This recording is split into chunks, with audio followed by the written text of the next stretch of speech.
Okay, these are the last four ships we are going to look at in the capacity development process, and we will look at craftsmanship, scholarship, grantsmanship, and penmanship, and then come to the conclusion. So we are pretty much at the end of the chapter.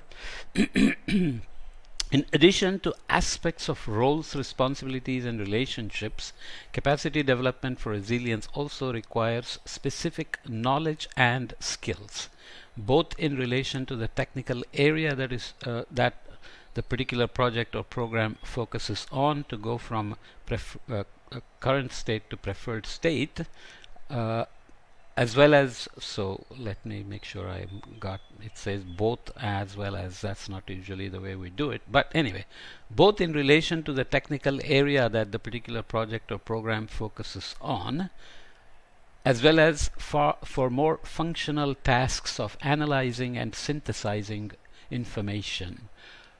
Formulate goals and strategies as well, plan, implement, and evaluate activities, and so on. Having these necessary skills and knowledge entail having craftsmanship and scholarship. However, it's important to note that it's not only formal expertise that is included here, but also the abilities and and understanding of partners without formal education and training, but who have been endowed with vital knowledge and skills through their own experience or through their culture. So indigenous knowledge is what sometimes we call it, or experiential knowledge. People who have lived somewhere, have experienced, let's say, the impacts, climate impacts, adaptation needs, or they know how things are changing and so on. So they have certain local location specific information and better knowledge of what is needed for capacity development and so on. So it is therefore of utmost importance to expand the often too narrow definition of who's an expert and what counts as expertise in capacity development for resilience. Let's read that a little bit. Who's the expert? I may be an expert in risk assessment, but I do not have the same immediate appreciation of what heavy rainfall in the Ukaguru Mountains of Tanzania will cause in a matter of days as an illiterate subsistence farmer outside the town of Kilosa. So he may know better because he has seen it a few times, or she has seen it a few times. I may have concepts and tools for estimating the likelihood and consequences, but I am dependent on the farmer to tell me when the river Mikondowa has flooded the area in the past, and describe to me what happened when that flood happened. The narratives, the farmer and others having extensive experience or living there for decades, even centuries as a community, are fundamental as input for my work and should never be diminished. You will only lose value, and you will actually be likely to make mistakes if you are not aware of the historic impacts of floods in this region. We always have to ask ourselves what we are experts in, and accept that what we find is likely to be rather narrow in relation to the bigger picture of the particular situation we are in, because all these things are local, location specific, region specific, and so on. I may be an expert in risk assessment, but I'm not an expert in the risk landscape that the farmer and his community live in. Quite the opposite. However, it's okay to be an expert in one thing and a moron in another. This is what interdisciplinary research is all about, that different people with different expertise come together, have a common language they can communicate with, and together they figure out the risk map. Actually, I think the expertise founded on our aptitude to accept that and make it explicit in our communication with others. Right? Did I read it correctly? Actually, I think true expertise founded on our aptitude to accept that and make it explicit in our communication with others.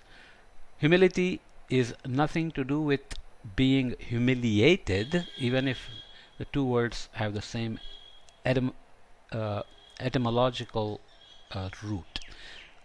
We talked about vulnerability and weakness before. Here we are talking about humility and humiliation. They are not the same, right? So let's move to grantsmanship and penmanship. Finally, for any capacity development initiative to materialize it, I'm so hungry you won't believe it, it's lunchtime. Finally, for any capacity development initiative to materialize, it needs resources, and most resources entail money in one way or another. It is here that what I refer to as grantsmanship comes in, as the skill or practice of obtaining grants in aid. This is true in research as well. When I lived in the US, for example, was not terribly good at raising funds through proposals, but I was doing better in doing the science, the research, and delivering students thesis topics and papers, etc., compared to some others who were very good at writing grants but not as productive in some way as I was. So grantsmanship is something that's a good skill. Some people or organizations are highly adept in formulating convincing proposals that attract internal or external investments, while others are not. Although all such proposals should be based on the relevant craftsmanship and scholarship for the purposes and objectives of the proposed project and programs, it's always how clearly and convincingly they are presented and advocated for that determines if they are funded or not. So some people are just good at selling ideas and plans.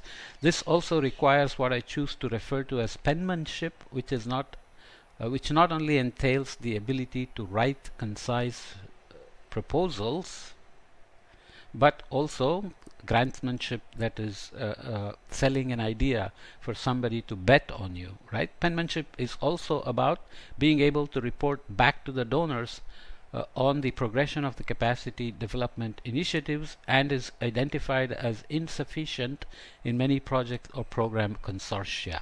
So you may consortia. So you may be doing very good work, but if you don't report it properly in terms of progress accomplished, then you may fail in convincing the funders or external partners that you are actually making progress or succeeding in the goal of capacity development for resilience. This goes for all parts of the food chain, from internal partners to external partners, to donor agencies, to governments, to taxpayers, and reporting is an area of immense interest in the international community. So there are trained project managers and project reporters and grantsmen or proposal writers and so on and so forth. So much that I feel that we are at times losing track of what we try to achieve in the first place. However, the capacity development for resilience requires satisfactory reporting, which in turn often requires capacity development in itself. So you may want to have people who are trained in penmanship and craftsmanship and grantsmanship and of course scholarship, which is more obvious, but nonetheless. So in other words, successful capacity development for resilience requires skill sets that are separate from the more thematic skill sets of disaster risk management, climate change adaptation, or other communities of practice contributing to resilience. Communities of practice is a critical concept, critical expertise, critical skill, and so on that is needed, especially when common goods are involved, social enterprises are involved, and so on. Not that the members of these communities of practice cannot master grantsmanship and penmanship as well. There are many who can, but it's important to remember that it's difficult to get much done in the long run without these skill sets too. Ugh. Sorry for the fumbling of the words, but nonetheless you get the idea that you may be very good at doing the capacity building for resilience itself, but you may not be good at raising funds for it, or even if somebody raised funds for you, you may not be good at reporting the progress in the way that the funders may like. Okay, so these are all critical things and almost seem external to the main capacity development, but they are not really external. They are very much an integral part of what are the ships that are needed to make these things happen. So we'll come back and read the conclusion and conclude this relatively longish chapter.